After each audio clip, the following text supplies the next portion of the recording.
வணக்கம். ரொம்ப இனிமையா மரியாதையா நடந்த ஒரு பேச்ச முடிச்சுட்டு வரும்போது ஏன் நம்மள ஏதோ குத்தி காட்டுற மாதிரி ஃபீல் ஆகுதுன்னு என்னைக்காவது யோசிச்சிருக்கீங்களா?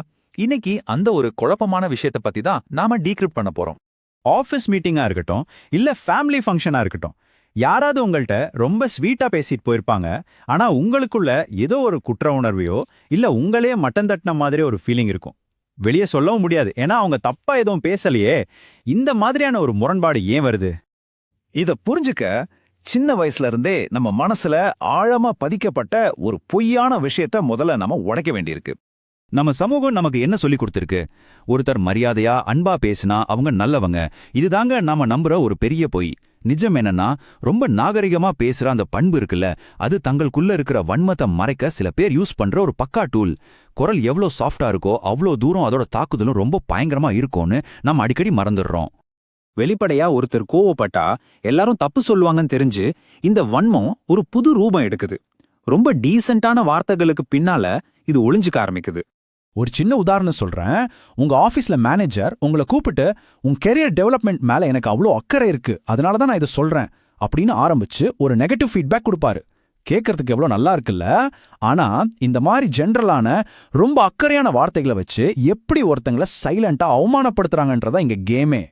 இதத்தான் போலியான அக்கறைன்னு சொல்றோம்.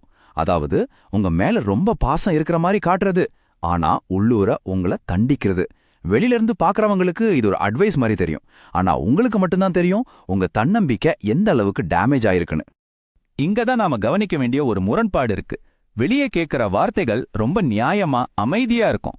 ஆனா அவங்களோட செயல்கள் உங்களை கண்ட்ரோல் பண்றதாவும் உங்களை ஒதுக்கி வைக்கிறதாவும் இருக்கும். கேட்கிற வார்த்தைக்கும் அது ஏற்படுத்துற எமோஷனல் டேமேஜுக்கும் எவ்வளோ பெரிய வித்தியாசம் பாத்தீங்களா? சரி, நம்ம டே டு டே லைஃப்ல இந்த மறைமுக தாக்குதல்கள் என்னென்ன வடிவங்கள்ல வருதுன்னு கொஞ்சம் டீட்டெயிலா பார்க்கலாம். ஆபீஸ்ல ஆரம்பிச்சு நம்ம சொந்தக்காரங்க வீட்டு விசேஷம் வரைக்கும் இது நடக்கும். சிரிச்சுக்கிட்டே கேவலப்படுத்துறது, நான் உனக்கு ஹெல்ப் பண்றேன்னு சொல்லிக்கிட்டே குறை சொல்றது, ரொம்ப டீசெண்டா நீங்க பண்ற வேலையை டிலே பண்றது, இல்லனா ப்ரொஃபஷனலா காரணம் சொல்லி உங்களை ஒரு விஷயத்துல இருந்து ஒதுக்குறது, இது எல்லாமே ஒரே கேட்டகரி தான். நல்ல பழக்க வழக்கங்கள்ன்ற ரூல்ஸை பிரேக் பண்ணாமலே உங்களுக்கு செக் வைக்கிற டெக்னிக்ஸ் இதெல்லாம். இன்னொரு எக்ஸாம்பிள் கேளுங்க. உங்க கோவொர்க்கர் ஒருத்தர் சொல்றாரு, ஓ இந்த ப்ராஜெக்ட் ரொம்ப போர் அடிக்கும், இதுல போய் உங்களை ஏன் டிஸ்டர்ப் பண்ணணும்னு நினைச்சுதான் மீட்டிங்க்கு நான் உங்களை கூப்பிடல. எவ்வளோ ஸ்மார்ட்டா உங்களை ஒரு நல்ல வாய்ப்புல இருந்து ஒதுக்கிட்டாங்க பாத்தீங்களா? இதோட உண்மையான அர்த்தம் என்ன தெரியுமா? எனக்கு நீ இங்க இருக்கிறது பிடிக்கல, ஆனா அதையே உனக்கு நான் பண்ற பெரிய ஃபேவர் மாதிரி சீன் போடுவேன். அந்த மரியாதையான வார்த்தைகளை மட்டும் கொஞ்சம் தூக்கிட்டு பாருங்க, அதுக்குள்ள ஒளிஞ்சிருக்க ஆதிக்கம் செலுத்துற மனப்பான்மை ரொம்ப கிளியராவே தெரியும். இதுல ரொம்பவும் கொடுமையான ஒரு ட்ராப், அதாவது ஒரு வலை இருக்கு. நேருக்கு நேரா சண்டை போடுறத விட இந்த மாதிரி மறைமுகமா தாக்குறது ஏன் இவ்ளோ எக்ஸ்ட்ரா மன உளைச்சலை கொடுக்குதுன்னு இப்ப நாம புரிஞ்சுக்கலாம். இது ஒரு பக்கா சைக்கலாஜிக்கல் லூப். ஸ்டெப் 1, அவங்க ரொம்ப டீசென்ட்டா அவங்கள குத்தி காட்டுவாங்க. ஸ்டெப் 2, நீங்க ஹர்ட் ஆகி உங்களை காப்பாத்திக்க கொஞ்சம் கோபமா ரியாக்ட் பண்ணுவீங்க. ஸ்டெப் 3, அவங்க உடனே எதுவுமே தெரியாத மாதிரி ரொம்ப அப்பாவியா ஃபேஸ் ரியாக்ஷன் கொடுப்பாங்க. அண்ட் ஃபைனல் ஸ்டெப், அங்க இருக்கிற மத்தவங்க கண்ணுக்கு நீங்க தான் வில்லியாவோ இல்ல வில்லனாவோ தெரிவிங்க. அடடா, இதுக்கேன் இவ்ளோ கோவப்படுறீங்க? நான் உங்களுக்கு ஹெல்ப் பண்ணலாம் தானே நினைச்சேன். இப்படி அசால்ட்டா சொல்லிட்டு போயிட்டே இருப்பாங்க.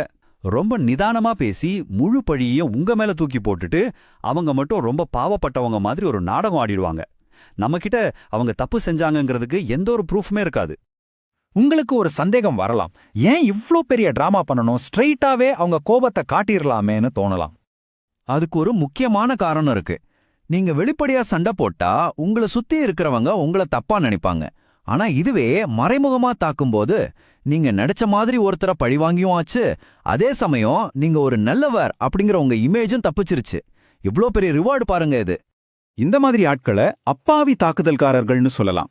அவங்க எப்பயுமே தங்களை ரொம்ப நல்லவங்களா காட்டிக்கணும்னு நினைப்பாங்க.